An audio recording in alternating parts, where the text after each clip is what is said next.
मेरे को ना लगता है कि कश्मीर को लेके पाकिस्तान जो भी करता है इट इज प्रोपेगेंडा।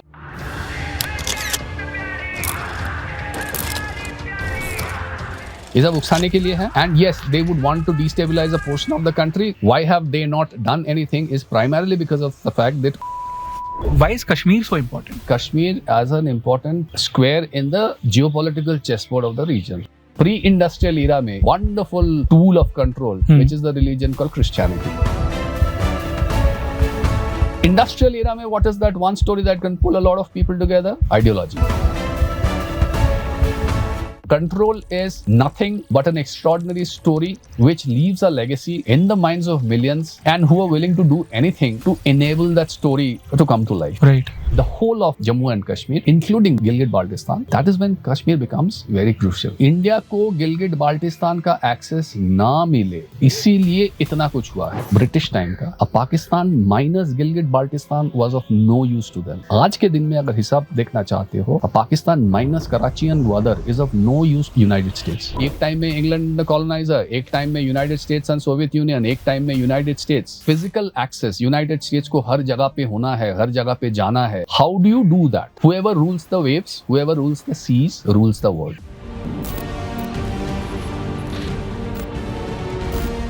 ऐसा क्या है जो इन चीजों के जरिए उन्हें मिल सकता है? Not by any other means. Two things are there. This happens to be the most resource-rich region of the world. Happens to be the most populous region of the world. एक टाइम आएगा when this region is going to become economically huge. That ये एक time में था, ये एक time में फिर से आएगा। तो इसको कंट्रोल करो। India is growing. It's a growing economy and it is about to upset a lot of economic powerhouses. And that is why they want access. अब civil strife कराना है, subversion कराना है, शाहीन बाग बिठाना है, farmers riot कराना है, खालिस्तानी कराना है। लेकिन ये मार्केट मेरे को चाहिए। By hook or by crook. Let's say कि next 1 या 2 डेकेड जो है, कौन सी कंट्रीज है जो एक्सेस कंट्रोल यूज करके हमारे ऊपर दबाव डालने की कोशिश करेगी? There is only one country that is going to try and use access and control wala, which is the नमस्ते रहन, मेरा नाम है जयेश गंगन और ये है द आवारा मुसाफिर शो, एक ऐसा पॉडकास्ट जहां हम बात करते हैं भारत के पास्ट, प्रेजेंट और फ्यूचर की। दोस्तों, दुनिया की जियोपॉलिटिक्स 2 ही चीजों के अराउंड घूमती है, एक्सेस और कंट्रोल। चाहे वो यूनाइटेड नेशंस हो, IMF हो, वर्ल्ड बैंक हो या फिर SCO और ब्रिक्स जैसे ब्लॉक्स, हर जगह 2 ही चीजों का खेल चलता रहता है, एक्सेस का और कंट्रोल का। यही पावर का खेल है, जियोपॉलिटिक्स का खेल है और यही है द ग्रेटर गेम। हम सब ने सुना है द ग्रेट गेम के बारे में, वो एंग्लो रशियन राइवलरी जो एशिया में खेली गई थी। लेकिन क्या यही सब कुछ था या ये सिर्फ एक चैप्टर था एक और भी ज्यादा बड़े गेम का? आज मैं बात कर रहा हूं contours of the Greater game के ऑथर अरिंदम मुखर्जी से, जिन्होंने जियोपॉलिटिक्स के इस पुराने नैरेटिव को तोड़कर एक नया लेंस दिया है। एक ऐसा लेंस जो दिखाता है कैसे रिलीजन, डेमोक्रेसी और ग्लोबलाइजेशन भी बन गए हैं टूल्स ऑफ कंट्रोल। जैसे जैसे भारत दुनिया के ग्रैंड चेस बोर्ड पर अपनी चाल चलता रहेगा, वैसे वैसे कई सारे सवाल उठते रहेंगे। पर सबसे बड़ा सवाल ये है, क्या हम बस इस खेल के एक प्लेयर है या हम इस खेल के ग्रैंड मास्टर बन के इसके रूल सेट कर सकते हैं? आज के एपिसोड में हम समझेंगे दुनिया के पावर स्ट्रगल्स के असली मैकेनिक्स क्या है और भारत का रोल इस नए ग्रेटर गेम में क्या हो सकता है। सिर्फ वही लोग जो गेम को समझते हैं उसका आउटकम शेप कर पाते हैं। So without any further ado, let's dive straight into it in 3, 2, 1।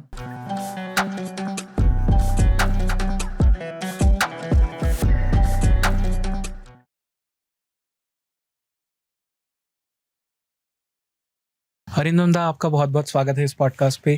Thank you. काफ़ी टाइम से हम बात कर रहे थे जी पॉडकास्ट करने की, बट मैं हर बार आपको अपना नंबर देना भूल जाता था। But finally we are here Kashmir literature fest में, and thanks to the organizing committee as well, जिनकी वजह से ये फैसिलिटेट हो पाया podcast. So firstly welcome on the show Arindam da. Thank you so much. Good to be here. Yes. Good to be here. Great to be here, actually. And thanks a lot to Yuvraj. I mean, for organizing such a wonderful event. It's been a whole different experience altogether. Right. And good to have you here also in the show, in the LitFest. Yes. आपकी book है Contours of the Greater Game, Access, control and geopolitical Orders. इसके बारे में तो बात करेंगे of course, but off the camera जब हम बात कर रहे थे एंड यू टोल्ड मी कि a good point to start is from Kashmir Literature Festival itself.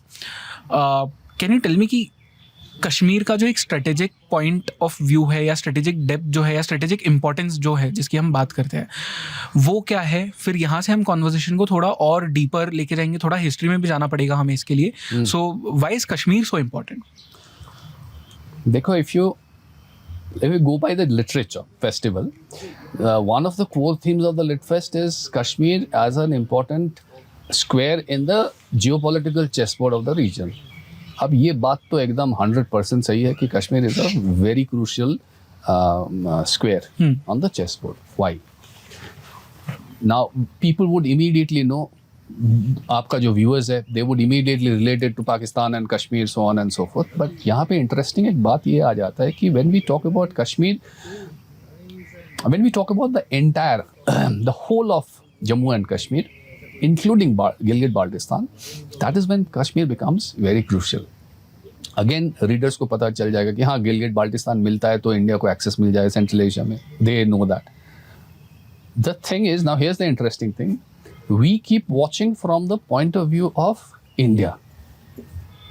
If you turn that and if you observe from the point of view of the rest of the world, maybe the Western powers and all, India को गिलगिट बाल्टिस्तान का access ना मिले इसीलिए इतना कुछ हुआ है. If I were to give you a basic background, I am going to share that map with you and I am sure you going to put that map up for the audience to understand. I have in this book Contours of the Greater Game, I have talked about the geopolitical necessity of creation of Pakistan. Correct. कल भी हमने बात किया इसको लेके कि देखो there are two angles to creation of Pakistan. One is the socio political angle which is religion and two religion and separate nation and all. The other angle is the geopolitical angle, which replies you to the question of why is Pakistan where Pakistan is and why not in the Delhi to Dhaka Straits. Now, when Pakistan was being created, it was deemed extremely important and vital, and actually, it was a matter of life and death for the British guys, the UK people, the UK rulers, to disallow Russia to have access to warm water ports. You know that we've had a discussion. Russia को warm water ports का access नहीं देना was their main target. अभी Russia का warm water port का access था आज के दिन में भी. आप इंपीरियल रशिया सोचिए या आप सोवियत यूनियन सोचिए, ये रशिया का एक प्रॉब्लम रहा है, एक वीकनेस रहा है कि रशिया के पास रिसोर्सेज तो बहुत है. अब रिसोर्सेज लेके आप करोगे क्या जब तक आप उसको ओपन मार्केट में अवेलेबल नहीं कर पाओगे. अब ओपन मार्केट में अवेलेबल करने के लिए आपको पोर्ट्स चाहिए. रशिया का नॉर्दर्न साइड पूरा आधा साल फ्रोजन रहता है, सो रशिया को चाहिए वार्म वाटर पोर्ट. अब वार्म वाटर पोर्ट के लिए कैथरीन ने बहुत लड़ झगड़ के फिर ब्लैक सी में अपना किया, जिसको भी अंग्रेजों ने बहुत 25 साल they try to put a spanner in their work, नहीं करने दिया. Finally they got there. लेकिन ब्लैक सी के बाद रशिया के पास वार्म वाटर पोर्ट नहीं है. और रशिया जब उस टाइम में 1930s 1920s में जब ब्रिटिश का बैंड बज रहा है और उसको पता चल लगा कि हमको यहाँ से जाना है, तब Russia was in an expansion mode. Soviet union की आप बात कर रहे हो. सोवियत यूनियन, या तो ये लोग वीक होते जा रहे हैं. उधर सोवियत यूनियन अपना is flexing is muscle in the central Asian region, अभी और एक्सपैंड करना. और तो उस टाइम में क्या हुआ ना, जो ब्रिटिश ने रशिया के साथ 1897 में जो बाउंड्री लाइन का जो ट्रीटी किया था कि बस Afghanistan is the southern most limit of your expansion, इससे आगे आप नहीं जाओगे, और यहाँ पे हम लोग ब्रिटिश इंडिया बीच में अफगानिस्तान बफर है, ये ख़त्म होने जा रहा था क्योंकि ब्रिटिश को यहाँ से भागना पड़ेगा. वो लोग को पता चल गया. अब हम लोग के भागने के बाद कौन रोक रहा है रशिया को यहाँ आने के लिए? So that was their fear. और इंडिया में अगर आप मैप कंसल्ट करेंगे, वो वाला मैप देखेंगे, इंडिया में रशिया को घुसने के लिए सिर्फ अफगानिस्तान से एक छोटा सा हिस्सा चाहिए था, वो वाखान कॉरिडोर से. करेक्ट. हाँ, उसको पूरा अफगानिस्तान चाहिए नहीं. वो अफगानिस्तान को आराम से बोल सकते थे भाई हम लोग को ये 50 किलोमीटर का एक स्ट्रेच दे दो, एक कॉरिडोर बना लेंगे, जो कि आज के दिन में हम लोग करते हैं.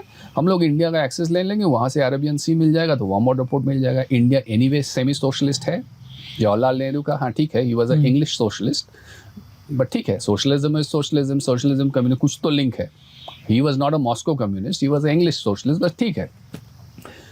नाउ तो अगर ये पोजीशन अपना को मतलब ब्रिटिश के पॉइंट ऑफ व्यू से अगर ये पोजीशन अपने को सामना करना पड़ा कि हम लोग निकल के जा रहे हैं अफगानिस्तान से, एक 50 किलोमीटर का कॉरिडोर काटेंगे तो इंडिया में घुस जाएंगे, इसको कैसे रोके. इसको रोकने के लिए पाकिस्तान वहाँ पे बनाया गया, लेकिन इसमें एक प्रॉब्लम आ गया कि जम्मू कश्मीर ने डिसाइड कर नहीं पा रहे थे कि इधर जाएंगे उधर जाएंगे। कश्मीर के महाराजा जो थे he was willing to come to India. अभी हो जा रहा है चीज़ इंटरेस्टिंग यहाँ पे हो रहा है, तो ठीक है पाकिस्तान का मोटा मोटा एक लोकेशन तय हो गया, लेकिन इसमें बहुत एक इम्पॉर्टेंट चीज़ है कि गिलगिट बाल्टिस्तान है वो रीजन जो अफगानिस्तान का कनेक्ट है। तो पहले क्या था, पहले वो ट्राई जंक्शन था, एक इंडिया है, एक चाइना है, एक अफगानिस्तान है। अब ये पाकिस्तान होने से वो एक 4 पॉइंट क्रॉसिंग हो जाएगा, क्रॉस रोड्स बन जाएंगे। लेकिन वो क्रॉस रोड्स बन के भी फ़ायदा क्या, अगर अफगानिस्तान से सोवियत यूनियन सीधा इंडिया आ पाए तो हमको सिर्फ पाकिस्तान का वो जगह नहीं चाहिए, हमको साथ में गिलगिट बाल्टिस्तान भी चाहिए। नाउ अभी आप सोचो 1947-48 में जो पश्तून इरेगुलर्स लाके कश्मीर को इन्वेड किया, उसको इंडियन आर्मी ने भगाया, भगाने के बाद लेकिन वो लोग गिलगिट बाल्टिस्तान नहीं छोड़े। करेक्ट, हाँ। जियोपॉलिटिकली अगर आप देखना चाहते हो, अगर आप एग्जामिन करना चाहते हो उस टाइम का, ब्रिटिश टाइम का, अब Pakistan minus Gilgit Baltistan was of no use to them. आज के दिन में अगर हिसाब देखना चाहते हो, Pakistan minus Karachi and Gwadar is of no use to United States, क्योंकि वो वाटर सप्लाई, अगर पाकिस्तान लैंडलॉक्ड हो जाता है किसी कारण, मान लो बलूचिस्तान अलग कर दिया और कराची वाला सिंध वाला ने भी अलग कर दिया, Pakistan becomes a landlocked country, it is of zero use to United States. So now that we are talking about the geopolitical importance, so Kashmir with Gilgit-Baltistan becomes that important. Because वो root connect करता है। Because वो root connect करता है। और आज के दिन में खास करके इंडिया के साथ अफगानिस्तान का जो रिलेशनशिप है, it is a nightmare for Pakistan और यूनाइटेड स्टेट्स और हुएवर कि कल को अगर जाके गिलगिट बाल्टिस्तान किसी भी तरह से लिबरेट कर लिया गया और इंडिया और अफगानिस्तान का लैंड कनेक्ट बन गया, सो ये उनके लिए दिस इज़ अ नाइटमेयर।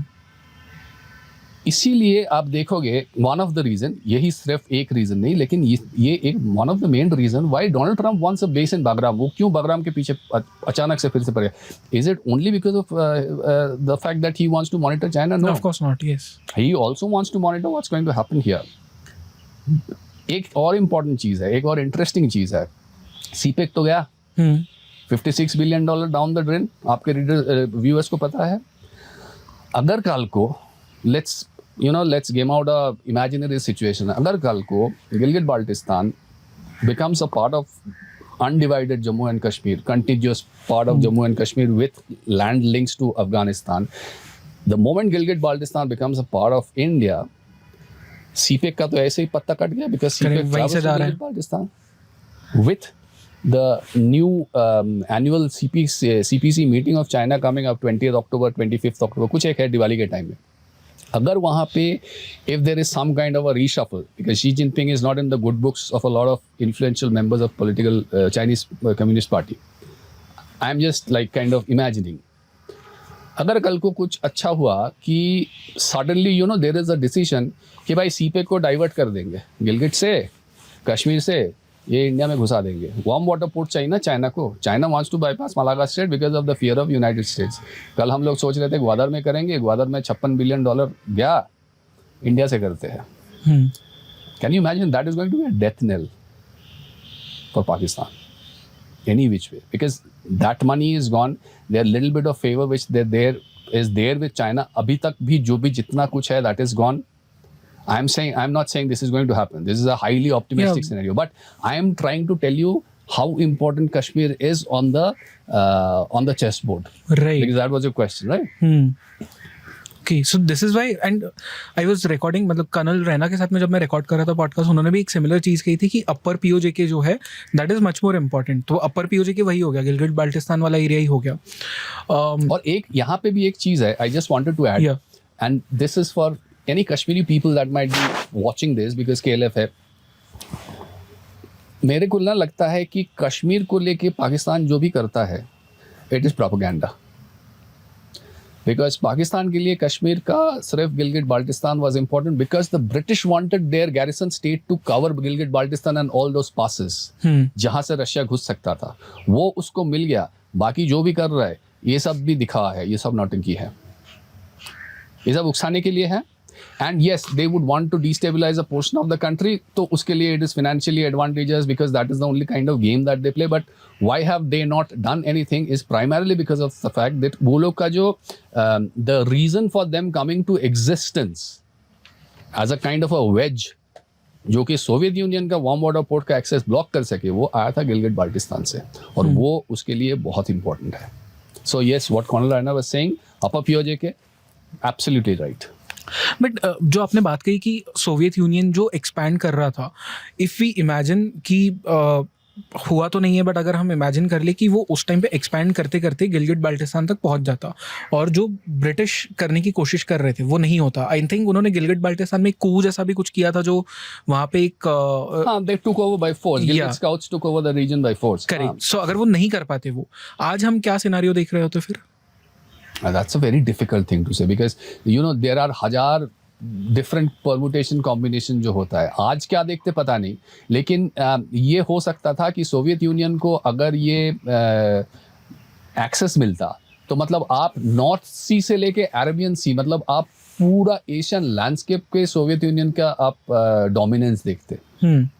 आप क्या इसको सोवियत यूनियन रख पाता पता नहीं, क्योंकि अमेरिका ने, मतलब कोल्ड वॉर के एंड में अमेरिका ने सोवियत यूनियन के साथ या सोवियत यूनियन ने अमेरिका के साथ डायरेक्ट तो कॉन्फ्रंटेशन नहीं किया. ये सब प्रॉक्सी वॉर, स्पाई गेम, ये सब करता रहा. ये सब करते करते अमेरिका ने मास्टर स्ट्रोक क्या खेला, अमेरिका ने सोवियत का जो स्पेंडिंग का जो इक्वेशन था, 10% यहाँ पे, 15% वहाँ पे, 5%, इसको अपसेट कर दिया. So Soviet Union did not crumble कि अफगानिस्तानों ने, मुजाहिदीनों ने उसको भगा दिया बोल के सोवियत यूनियन क्रम्बल नहीं किया. सोवियत यूनियन क्रम्बल किया क्योंकि अमेरिकन ने उसका जो स्पेंडिंग प्रोपोर्शन है, स्पेंडिंग रेशियो है, उसको अपसेट कर दिया था. ये मुझे समझाना थोड़ा और. जहाँ पे उसको डेवलपमेंट के लिए ज्यादा स्पेंड करना चाहिए था, infrastructure development for people, they started spending that on weapon. Same thing जो आज पाकिस्तान कर रहा है. इतना प्रेशर में डाल दिया ये आर्म्स रेस में कि ये लोग को एग्जिस्टेंशियल थ्रेट जैसा होने लगे कि हम लोग भी उसके साथ मैचिंग नहीं कर पाएंगे तो हम लोग नहीं बच पाएंगे, जिंदा नहीं बच पाएंगे. तो ये लोग सबसे पैसा हटा के आर्म्स में डाले, दे वेंट कपुट. तो ये भी हो सकता था. बट हाँ, एक कंटिन्यूअस लैंडस्केप अगर बन जाता तो probably because India is also resource rich, तो एक अलग सा कहानी होता. शायद कोल्ड वॉर किसी दूसरा एंगल पे जाता. Well, this is one of the biggest, what if of Cold War history. कि अगर सोवियत यूनियन को वार्म वाटर एक्सेस मिलता अरब सी में, इंडिया में. राइट. एंड जो बुक का टाइटल है, access, control and geopolitical orders. Now इसमें एक्सेस और control, explain this to me कि मतलब, because I have always felt कि जैसे अगर आपके पास में एक्सेस है किसी जगह का, तो किसी ना किसी तरह से आप कंट्रोल तो कर ही रहे हो उसको, but you have differentiated both those terms. इसका रीजन क्या था? एक्सेस मतलब एक जगह पे अपना बेस बनाना, सिक्योर करना. कंट्रोल मतलब आपको अभी वहां पे रहना है ना, 100 साल, 50 साल, 150 साल रहना है ना, तो आप कंट्रोल कैसे करोगे? And it is not just military access, military control. It is also a lot of cultural control. Okay, तो एक्सेस कंट्रोल को पहले अलग अलग करते हैं. एक्सेस का बात जब करते हैं तब ये हम लोग ये जो वेस्टर्न वर्ल्ड ने जो भी किया है, पहले यूनाइटेड किंगडम और उसके बाद यूनाइटेड स्टेट्स, पहले कॉलोनियलिज्म, उसके बाद जो भी आया न्यू लिबरल वर्ल्ड ऑर्डर, उसके बाद बाइपोलर वर्ल्ड, उसके बाद यूनिपोलर वर्ल्ड. इसमें क्या हुआ है, the world has been controlled, world has been completely dominated by, एक टाइम में इंग्लैंड कॉलोनाइजर, एक टाइम में United States and Soviet Union, एक टाइम में United States have been dominated. ये जो एक्सेस है, फिजिकल एक्सेस, यूनाइटेड स्टेट्स को हर जगह पे होना है, हर जगह पे जाना है, हर जगह पहुंचा, how do you do that? और इसको मतलब इसको इस्टेब्लिश करने के लिए मैंने पीछे गया और मैंने कौन सा वो पॉलिटिकल फिलोसोफर्स, पॉलिटिकल थिंकर्स, जो पॉलिटिकल बिग शॉट्स, मतलब people basically who coined Jio politics, कौन से ऐसे लोग हैं और क्या इनका फिलोसफी है, और कैसे ये फिलोसफी ने ये यूएसए, यूके को एक्सेट्रा को अफेक्ट किया, और उसने क्या क्या किया उसमें अफेक्टेड होके, is what I have discussed. So the one thing that comes to mind, there are 3 important people जिसका नाम मैंने जिक्र किया, और भी है. एक इज अल्फ्रेड महान, the guy who first established the concept of maritime dominance by studying Spanish history and by studying English history. उनका जो डिक्टम था शॉर्ट में कि if you whoever rules the waves, whoever rules the seas rules the world. Correct, क्योंकि trade को आप control कर सकते हो। ट्रेड कंट्रोल करो, मतलब आपको सी में बिगेस्ट बुली होना है। Moment trade is established in the global market, you have to control the seas. United States आज के दिन में सबसे बड़ा गुंडा है सीज में, ओके, कोई उससे बड़ा गुंडा नहीं है। करेक्ट। यूनाइटेड स्टेट्स, अच्छा महान ने क्या किया गोटा दुनिया में, this like 7 or 8 choke points, Mahan was the first person that identified those choke points. आज के दिन में यूनाइटेड स्टेट्स को आप देखेंगे एवरी चोक पॉइंट में United States has a presence. कौन से check point? Malacca is a choke point, Hormuz is a choke point, GI-UK gap is a choke point, Panama is a choke point, all of this, they're different choke points, okay. Then you have a this thing in choke point, this Mediterranean Sea में Turkey is a choke point, जब Black Sea खुल रहा है, Turkey is a choke point. Correct. They can cut off the services of Black Sea, Russia खाना हो जाएगा, Russia would be one side, blind-sided. So, and that is the reason why Turkey is such an important member of NATO. और that is the reason कि Turkey को पता है, इसीलिए Turkey दोनों साइड खेलता है। टर्की रशिया को भी खेलता है, रशिया कुछ कर नहीं पाता है क्योंकि उसका ब्लैक सी एक्सेस खत्म हो जाएगा। टर्की यूएस के साथ भी खेलता है, यूएस भी कुछ कर नहीं पाता है, नेटो मेंबर बना के रखा है। तो ये जो भी जितना भी चोक पॉइंट्स है, ये सब महान ने आइडेंटिफाई किया था, और यूनाइटेड स्टेट्स इसी को लेके खेल के became the biggest maritime power in the world. So that was one idea of Axis. The next idea of Axis comes from this gentleman. He was an English geographer, जिसका नाम है हैल्फोर्ड Mackinder. 1904 में उन्होंने जियोपॉलिटिकल पिवट बोल के एक ऐसे निकाला था। He later on became a politician. तो उसमें हैल्फोर्ड मैकिंडर ने एक मैक्सिम कॉइन किया कि whoever rules the heartland rules the world island, whoever rules the world island rules the world. इसका क्या मतलब हुआ? Heartland मतलब central Asia, basically not extension of central Asia, Asian land mass आप बोल सकते हो। मतलब अफगानिस्तान से आप एक लाइन ड्रॉ करो, आप वो लाइन को आप क्या बोलते हैं, जिनजियांग मंगोलिया से लेके एकदम रशियन ईस्ट तक लेके जाओ, फिर वो लाइन आर्कटिक सर्कल से लेके आप स्कैंडिनेविया तक लाओ, वहाँ से फिर आप कॉकेशियन रीजन, ब्लैक सी और कैस्पियन सी से अंदर से लेके आके अफगानिस्तान में मिला दो। ये जो सेवरल मिलियन स्क्वायर किलोमीटर जो एरिया हो रहा है, that is the heartland. Okay, तो जो इसको कंट्रोल कर रहा है वो गोटा वर्ल्ड आइलैंड मतलब यूरेशिया। ओके, सो जो इसको कंट्रोल करेगा वो यूरोशिया पे कंट्रोल राज करेगा, जो यूरेशिया पे राज करेगा वो दुनिया पे राज करेगा। That is Halford Mackinder's dictum. इसके पीछे रीजंस क्या है? इसके पीछे रीजन ये है कि Halford Mackinder, this happens to be the most resource rich region of the world. Okay, this happens to be the most populous region of the world, of course. और यही महानता है ये सब पॉलिटिकल थिंकर्स में। दे कुड एंटिसिपेट कि एक time आएगा when this region is going to become economically huge. Experience तो था, because India was the biggest economy at one point in time, वो तो वो लोग खा के चला गया, खत्म कर दिया। China is also was a big economy, so they had this that ये एक टाइम में था, ये एक टाइम में फिर से आएगा। कॉलोनियलिस्ट, मर्केंटाइलिस्ट, हम लोग मार धोर करके सबसे सब कुछ ले रहे हैं, लेकिन ये एक टाइम में कभी था, हुआ करता था, एक टाइम फिर आएगा फ्यूचर में जो ये लोग फिर चाहेंगे। तो इसको कंट्रोल करो। और हैल्फोर्ड मैकिंडर का टेंशन किस बात का था? हैल्फोर्ड मैकिंडर वाज एन इंग्लिशमैन। अब इंग्लैंड रहा नेवल पावर, इंग्लैंड कुछ अफ्रीका में, कुछ एशिया में, कुछ यहाँ कुछ वहाँ कवर करके रखे है, लेकिन Russia was a land expansionist power, वो पूरा सेंट्रल एशिया खा गया था उस टाइम में। अच्छा, इंटरेस्टिंग। ओके, 1904 में जब उसने पेपर सबमिट किया, Russia was lording over central Asia. Russia शुरू हुआ था वो मॉस्को प्रोविंस से, ये क्या बोलते हैं इसको, मंगोल्स को हटाने के बाद। उसके बाद रशिया का इंडस्ट्रियलाइजेशन, पीटर द ग्रेट, सब कर कुर के, and if you follow the Russian military victories in central Asia, आप हैरान हो जाओगे। या मतलब एक के बाद एक रीजन लेते गए। That was under a general called Konstantin von Kaufmann. He was a half German, half Russian types. और एक very interesting बात है, रशियन हिस्ट्री में बहुत सारे ऐसे लोग हैं जो नॉन रशियन है, like tsarina Catherine, she was a non-Russian. Konstantin von Kaufmann was a non-Russian. So anyway, Russia was a land expansionist power. Like England and Spain and all this were primarily sea expansionist power. Russia was a land expansionist power. तो Russia was expanding in, उसके सामने जो मिला, east Europe में घुस गए, इधर south मतलब सेंट्रल एशिया में आ गए, आते आते एकदम अफगानिस्तान बॉर्डर तक आ गए। तो इसको लगा, मैकिंडर को लगा कि अरे ये तो सब खा के बैठा है। और जब उसने रशिया ने प्रेजेंट डे तुर्कमेनिस्तान में एक्सपैंड किया, उसने क्या किया, रशिया ने वो कैस्पियन सी के एकदम साइड में उसने सबसे पहले रेल लाइन बिठाया। Okay. And that was the time of industrial revolution. So Russia was not just advancing, it was setting up its bases. Permanent basis बना रहा है with rail line, with connectivity, with everything. तो ये तो जगह गया अपना हाथ से. इसीलिए उसने पेपर लिखा जल्दी जल्दी कि भाई तुम लोग जाओ, कुछ करो, हार्टलैंड को कॉन्कर करो, नहीं तो रशिया सब खा जाएगा.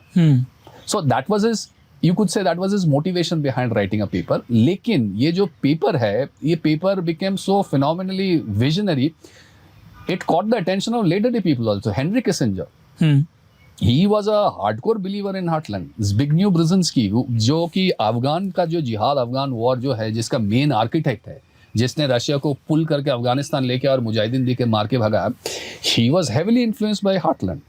So ये जो हार्टलैंड थ्योरी है, जैसे कि महान का theory has influenced American sea expansionist mindset, heartland का थियोरी जो हाल्फोर्ड मैकिंडर का है, that has influenced Americans land expansionist mindset also.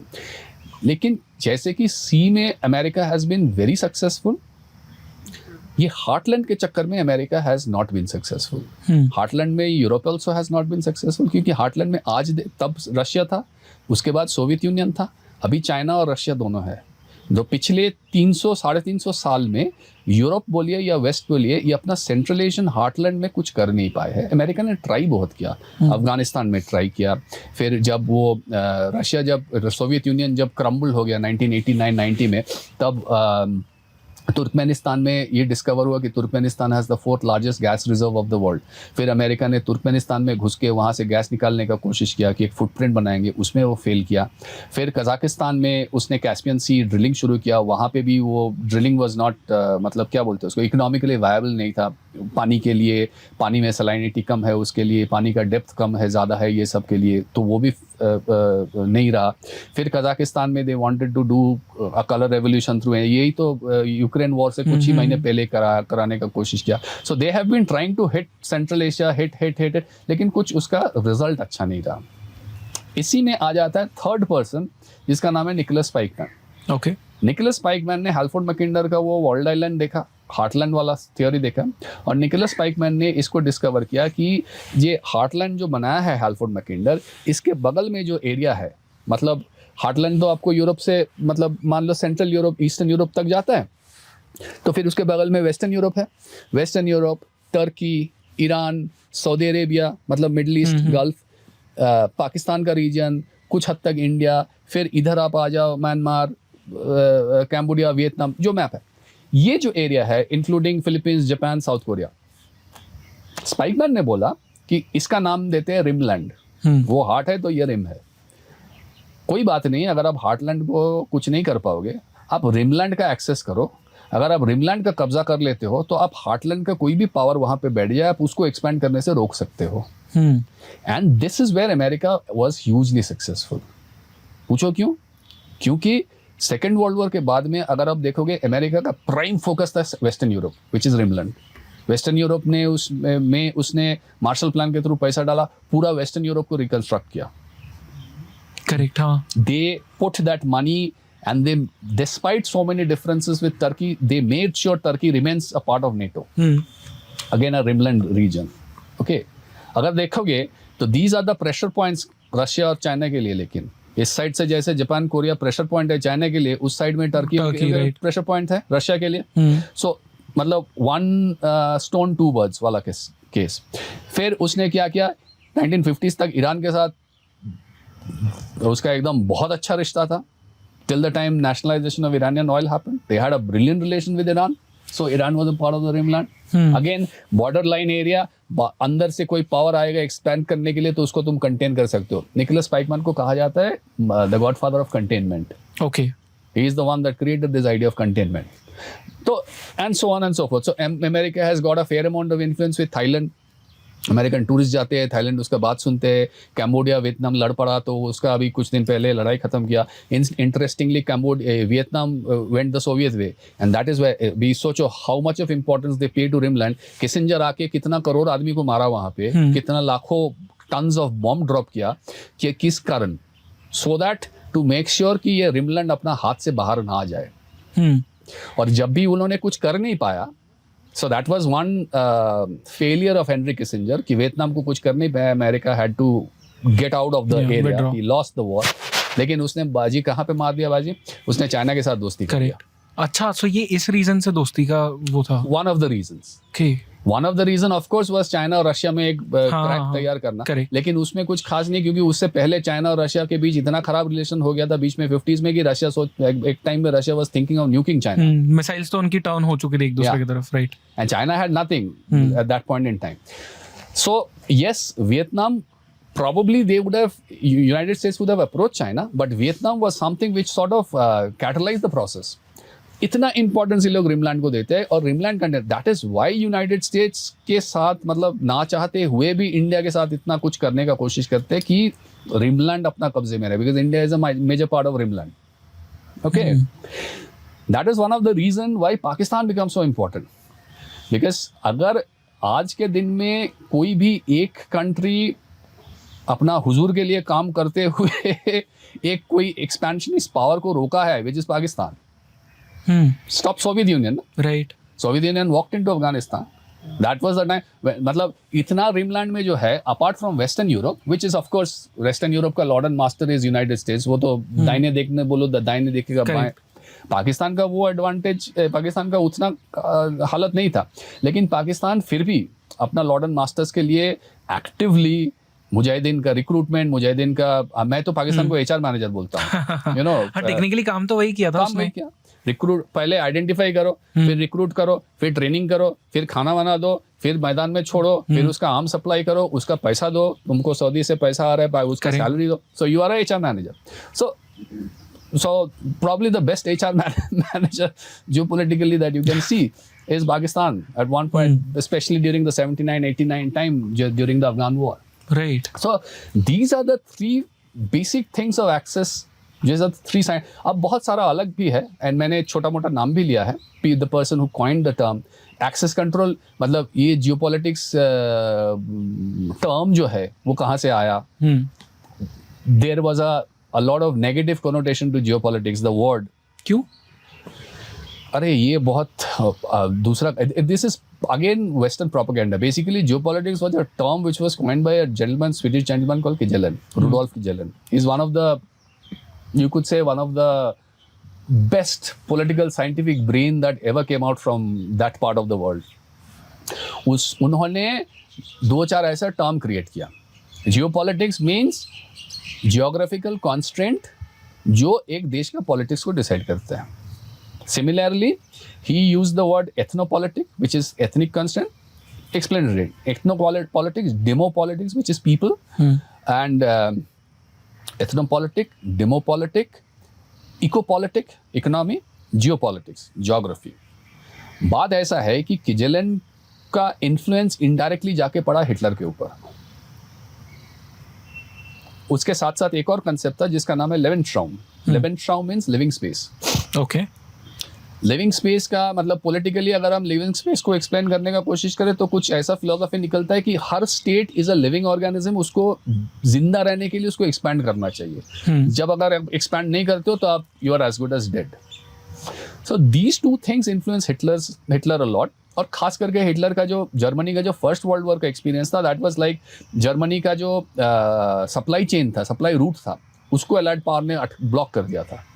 Africa से सामान आता, रॉ मटेरियल्स एंड ऑल, वो ब्लॉक कर दिया था and Germany had to suffer.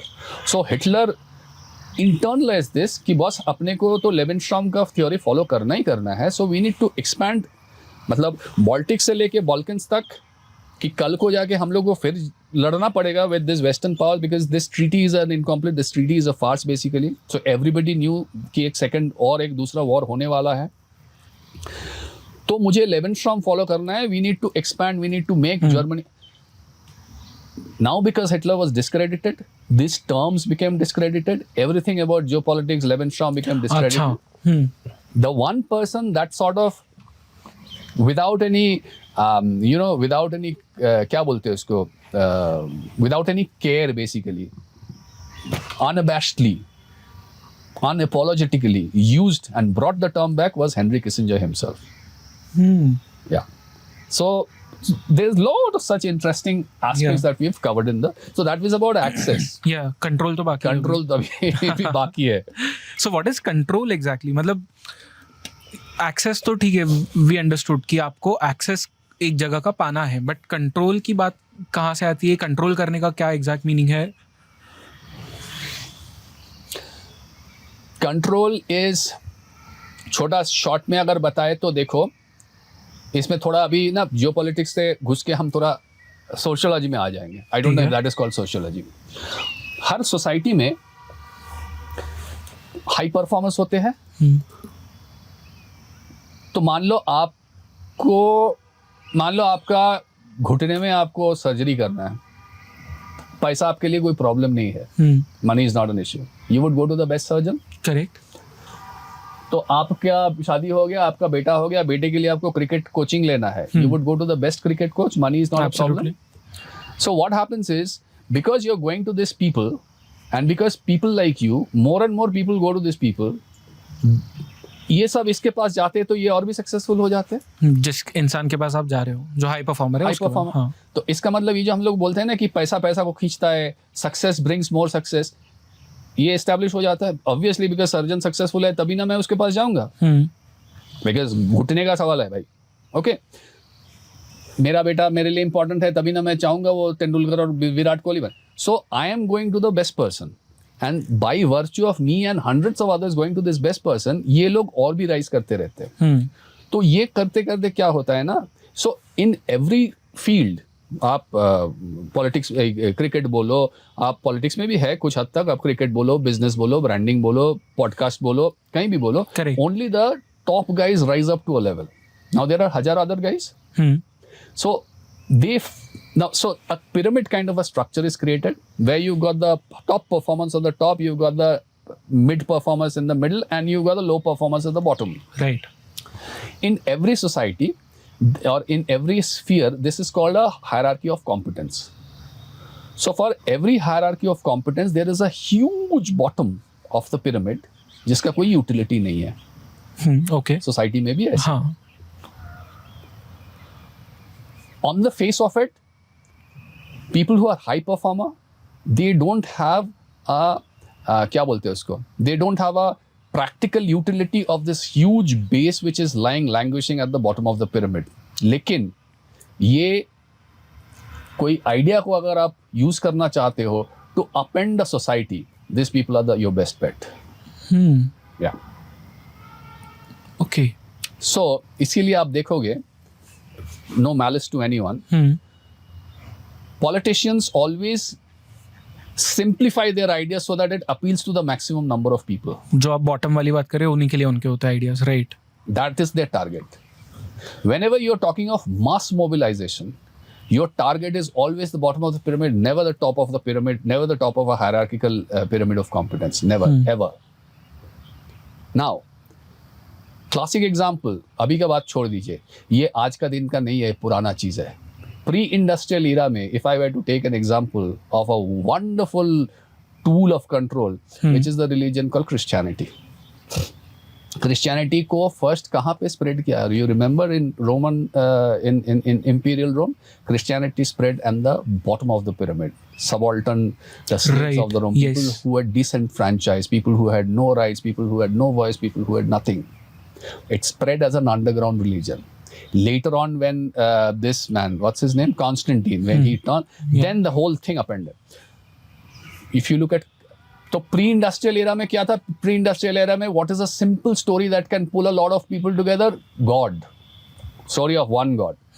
Okay. Industrial era में, what is that one story that can pull a lot of people together? Ideology.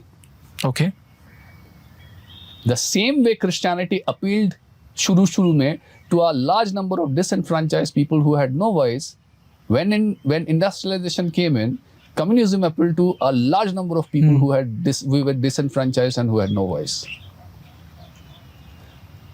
The way I see it is that these are tool of controls. Control is nothing but an extraordinary story which leaves a legacy in the minds of millions, and who are willing to do anything to enable that story to come to life.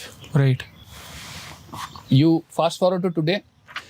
What is that absolute low IQ idea which appeals to the maximum number of disenfranchised people, people who have probably low IQ? I am not meaning to be a racist.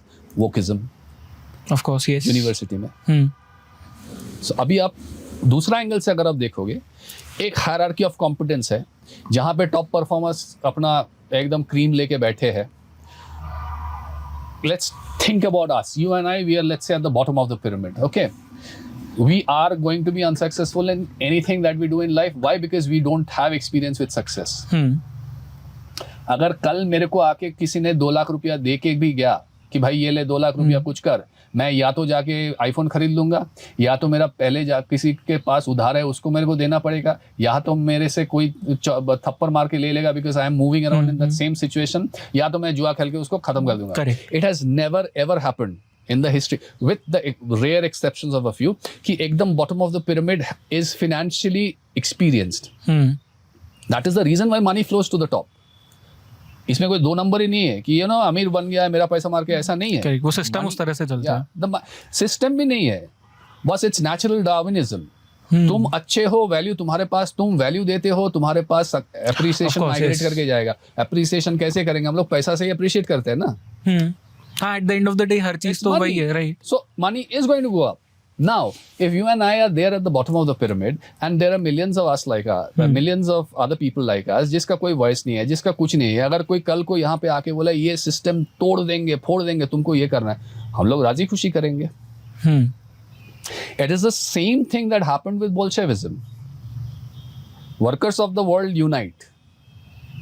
Jar को खत्म करेंगे, कर दिया, पूरा system को append कर दिया. It's the same thing which is happening today. A patriarchy, Brahmanical patriarchy, इसको तोड़ो, उसको फोड़ो, इसको करो. ये लोग के पास आइडिया नहीं है कि तोड़ने के बाद क्या करना है, how to reconstruct. They don't have an idea. उनके पास में सिर्फ ये है कि तोड़ना है, उसके बाद का प्लान नहीं है, right? Now this is the low IQ idea which people use as a tool of control. So a good controlling equipment is a good story.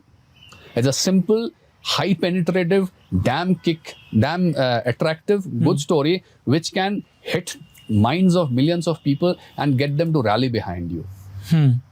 That is how you establish control. So how did you establish? So once you have an access, how do you establish control? You have an access to Soviet Russia. You push. अच्छा, by the way, Soviet union का जो ये हुआ Bolshevism आज के दिन में होता तो we would have called it colour revolution. True, yes. Because Bolshevism के लिए लेनिन को पैसा देके भेजा जैकब शिफ ने एंड बैंक ऑफ जर्मनी ने, जो उसका पेपर्स भी है.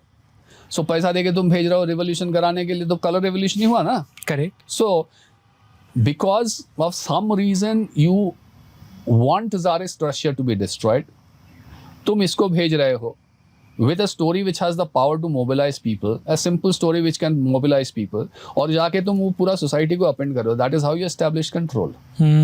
Christianity did the same thing with Rome. Ground में, अंडरग्राउंड में स्प्रेड करते गए. That one tipping point was Constantine turning himself into a Christian, and then the entire thing came crashing down. और Christianity का जो ये जो है ना, we are with the disenfranchised, we are with the the poor people, this and that. The moment Rome became Christian, which means the king became Christian, this entire formula changed. फिर top order से conversion शुरू हुआ. एक जगह जाते थे, all these Christian preachers, they would catch hold of the king, and this entire गांव would convert. तो forceful उसमें करवा देते थे. Forceful, ना force. So पहले when you used to sit around with those गरीब आदमी and spend hours and hours with them and share bread and loaves and things with them and talk about Jesus and all, immediately becomes political, where you go and hit the king straight and you ask him and his entire village or his entire chota mota kingdom to convert, and they convert in mass. So this becomes, this incredible story of a god then becomes a control tool.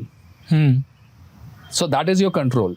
This incredible story of workers of the world unite becomes a control tool. That is your control. In a lot of ways, democracy also serves as a control tool, because democracy says that it is providing voice to the voiceless people. Sabka vote ek hai. So, keeping you sedated. Correct. So these are different. So there are pre-industrial tools of control, there are industrial tools of control, there are post-industrial tools of control. So access ek tarah hai, control ek taraf hai, and you are combining and you are like, playing around with both of these things, and you are creating that complete क्या बोलते हैं उसको, dominance over a piece of land that you want to possess because of XYZ reason.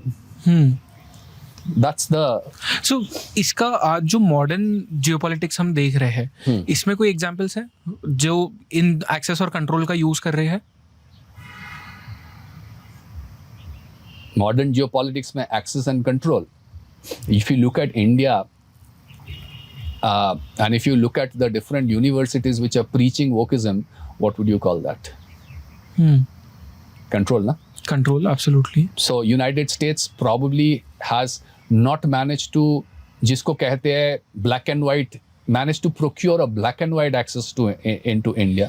They are doing it through propaganda warfare, which is they're pushing in their control tools in through academia, through media, through whatever, through films, to create that kind of a structure where people start thinking along in those lines without having. देखो India में ना एक problem है हम लोग का कि we like copying Western ideas without having lived the experience, without having the without कैसे बोलते हैं, without organically growing into it. Right. We do it because it is cool, because it is whatever. So आज wokeism को मैं थोड़ा सा भी credit दूं तो भी मुझे यूनाइटेड स्टेट्स में दिखता है कि yes there used to be a discrimination, black discrimination, ये सब हुआ करता था. उसके बाद मार्टिन लूथर किंग आया and things like that. India में इस किस्म का डिस्क्रिमिनेशन पता नहीं बहुत साल पहले होता था. Like I can tell you, I grow up in a town called Durgapur. It's an industrial town. ये and this I am going out on open and telling you, we had no idea of scheduled tribe. Seriously? Yeah. And not me. I can get my batchmates over here, the guys who went to school with me. Nobody had an idea about. There was nobody. There was a Mondol in our class who was never a scheduled tribe. Would never register also. We did not have that funda. We did not have that idea. It was only when I grew up, only when I started working, only when I started seeing things happening here, there and all, only when I started watching the news that was flowing in from other states did I come to know about all these distinctions and discrimination and things like that. We had no idea. So I have not personally experienced that kind of a discrimination which people talk about. But you would see CRT, critical race theory, Abrahamical patriarchy, पता नहीं क्या क्या और सब लेके आ गए. अब university का नाम नहीं लेना चाहते. Your viewers know better than me. So what is this? This is a very orchestrated mind control which is going on in play. Why? Because probably United States wants certain kind of an access which they have not got.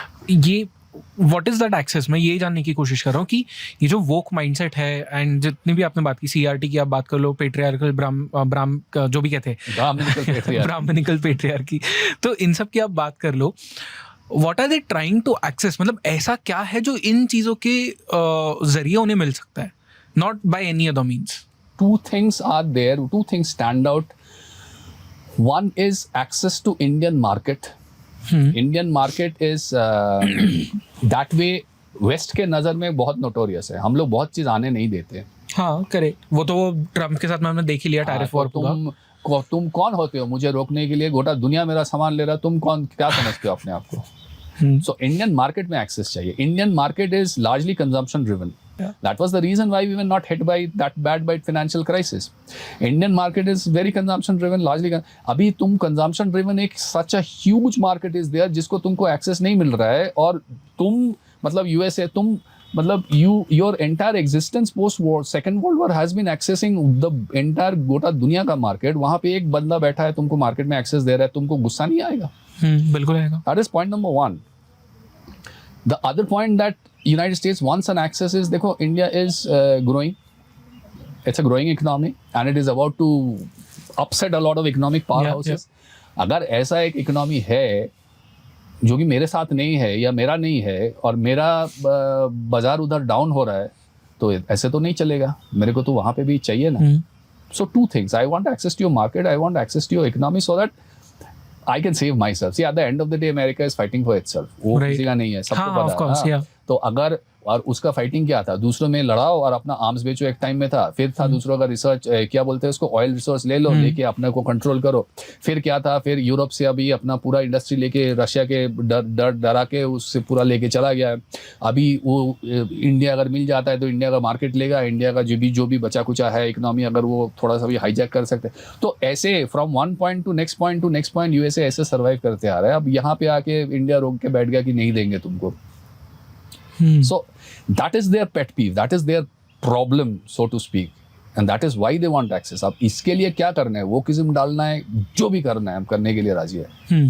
Internal civil strike कराना है, subversion कराना है, शाहीन बाग बिठाना है, farmers right कराना है, खालिस्तानी कराना है, जो कुछ भी कराना है हम करा लेंगे, लेकिन ये मार्केट मेरे को चाहिए। By hook or crook. By hook or by crook. So now I can either have a direct military access, which is not possible. What else can I do? I do a mind control access. So I unleash whatever weapons that I have, whatever weapons that CIA thinks can be used to control the minds of people, whether it's CRT, whether it's BLM, whether it's Me Too, hashtag, पता नहीं क्या क्या करो, जितना भी influence कर सकते करो. But the advantage is, this is only impacting a certain sect of people. There is a large number of very Indian people who are not being affected by it. Now, आगे क्या होगा, we don't know. So we have to be very alert, and we have to remain very vigilant, and probably podcasts like this to get out and reach out to the maximum number of people for them to know, for them to understand कि बस ये जो हो रहा है ये propaganda है, ये कहानी है जो हम लोग को मतलब खिलाया पिलाया जा रहा है, so that we are behaving in a way they want us to. This is a control tool basically. There is a very interesting chapter, जो last chapter है Asian Alliance वाला. I really wanted to get into the details of that क्योंकि I feel यहाँ पे बहुत juicy मसाला है which I wanted to know. But क्योंकि थोड़ी time की कमी है, ये जो हमने अभी तक बात की access and control की, using this, what are the, let's say कि next 1 या 2 decade जो है, या 2047 का जो हमारा goal है एक developed nation बनने का, तब तक के time तक कौन सी कंट्रीज है जो एक्सेस कंट्रोल यूज करके हमारे ऊपर दबाव डालने की कोशिश करेगी, या what is the future that you see? कौन सा कंट्री एक्सेस हम लोग के ऊपर यूज करेंगे? There is only one country that is going to try and use access and control वाला और कंट्रोल वाला game on us, which is the United States. Okay, you don't think China इसमें आएगा कभी? China and India have a lot of civilization overlappings, lot of commonalities. One reason why even though I don't like China that much, but I still think, and मेरा वो किताब का last chapter is a United Alliance of Asia. I still think that if we look into China and Iran and all, because we are all Eastern civilizations, अपने में civilization overlapping है. अब Iran का सोचेंगे तो तुम्हारे आधा viewers बोलेंगे नहीं ईरान कैसे हो सकता है, but Iran you have to remember is actually Persia. Correct. It is one of the longest continuously existing civilization.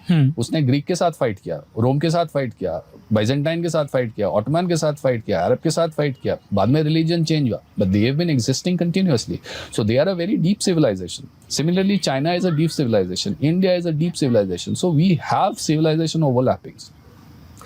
तो fundamentally चाइना के साथ अपना प्रॉब्लम है border differences, और चाइना के साथ अपना प्रॉब्लम है माइंडसेट में. Chinese people are very focused on their country. I can't say the same thing about Indian in terms of action, in terms of इतना लोग, इतना करोड़ों हजारों लोग बाहर जाके बैठ जाते हैं and they forget about it. I mean, we can jump and shout about Sundar Pichai being the top boss of CEO Google, but what has he done for India? Nothing. So these guys are basically serving their lord and masters. So China में क्या होता है, China को वहाँ पे जाएगा, पढ़ाई लिखाई करेगा, उल्टा वहाँ से इन्फॉर्मेशन लेके चाइना में आएगा और यहाँ पे बांटेगा. So that bit of mentality difference is there. Hence, we have got reasons to not trust them. They have got reasons to not trust us. If you can work that out, the only problem then that remains left is the border issue. Right. Now, China and Russia has had border issue, but has that stopped them from working together? It hasn't. अभी तो अच्छा काम कर रहे हैं ना. So similarly, I think that China, India, Russia, Iran can create a kind of a contiguous landscape जो कि एक टाइम में होने का चांस था, जिसके डर में Pakistan got created, Kashmir got Baltistan got taken away. If that happens, that is going to be a nightmare for the West. एक ही कंट्री है जो कि इन्फ्लुएंस करने का कोशिश करेगा कि ये ना हो, which is the United States. Okay. So in the bigger game, it is United States that is your civilizational enemy. China is not. China के साथ मैं ये नहीं बोल रहा पंगा नहीं होगा, प्रॉब्लम होंगे, ऑफ कोर्स वो skirmishes तो होंगे ही हमेशा. because you are two big guys existing next to each other, there is bound to be problem. Correct. Okay, but it is probably never ever going to get into a stage where you are like you know, या तो तुम रहेगा या तो हम रहेंगे, ऐसा नहीं होगा. That can happen only with those people because their mindset is such, they are a genetically expansionist mindset, we are not. China is trying to inculcate that, but even China is not an expansionist mindset. It's trying to, मतलब वो भी खेल रहा है तो हम भी खेलेंगे थोड़ा, but we are fundamentally not expansionist in our mindset. Right. They are. Their story of survival through colonialism has been through expansion. So जब तक तुम expansionist mindset में रहेगा तो तुम्हारे साथ दूसरे का problem होगा भाई. Now if you ask me what is the best way to exist, to be an expansionist or not to be an expansionist, this session would be too short for us to answer that. मैं उसी पे आ रहा था because कल भी जब हम evening में बात कर रहे थे तो we did talk about this in some manner कि वो जो एक alpha mentality होती है and it comes from within. तो we'll have to do a separate podcast on that क्योंकि हमने अपने soft power को realize नहीं किया, hard power तो दूर की बात है.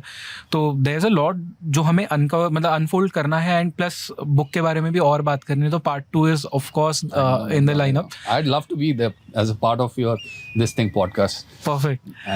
And get together somewhere else for part.